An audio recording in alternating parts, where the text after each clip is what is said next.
Many of you who are watching me right now have been taught that anyone claiming spiritual insight, spiritual perception, or revelation must automatically be false.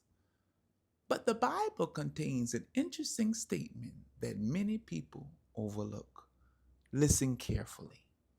1 Samuel chapter 9 verse 9 states, "Before time in Israel, when a man went to inquire of God, thus he spake, Come and let us go to the seer. For he that is now called a prophet was before time called a seer." Did you catch that? In ancient Israel, prophets were once called seers. Why, you may ask? Because they saw. Welcome back, beloveds, to Spiritual Chats with the Conscious Oracle, Archbishop Veronica Israel. Take a seat, give a listening ear, and let us unpack this powerful conversation together as we continue in our series on the diviners of the Bible, rediscovering the lost wisdom of the great cloud of witnesses and recovering the lost wisdom of the ancient world. Now, someone may be asking, what is a seer? Well, a seer was not and is not merely someone who looks with physical eyes.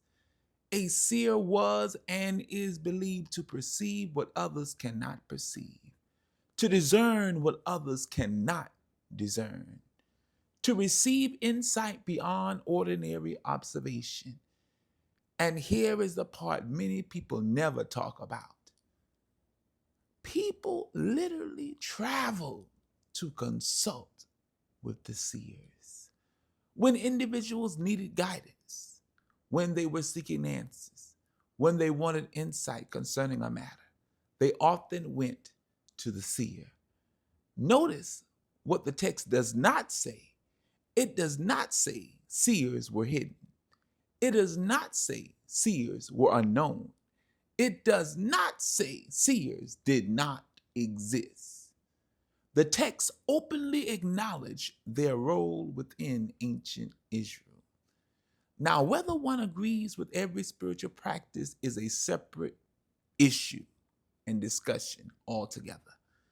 But historical honesty requires us to acknowledge what the text actually says.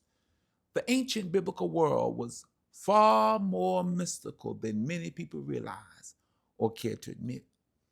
So before we can have an intelligent conversation about divination, prophecy, revelation, and spiritual guidance, we must first understand the people who occupied that world.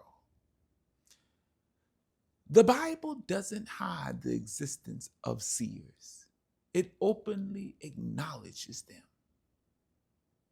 Even in our hoodoo tradition of our Black American ancestral traditions, we had seers and have seers, two-headed doctors, those who can see beyond the natural realm, those who have a second sight, who can see beyond the ordinary, perceive and know things from the divine and the spirit realm.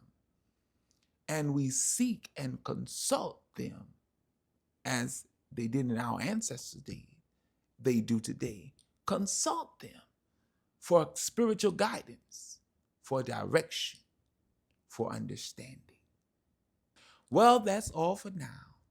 Come back next time for more spiritual chats with the Conscious Oracle, Archbishop Veronica Israel, as we continue our powerful series on the diviners of the Bible, recovering the lost wisdom of the great cloud of witnesses and rediscovering the lost wisdom of the ancient world. Until next time, I love you lots. Peace and blessings be with you all, beloveds.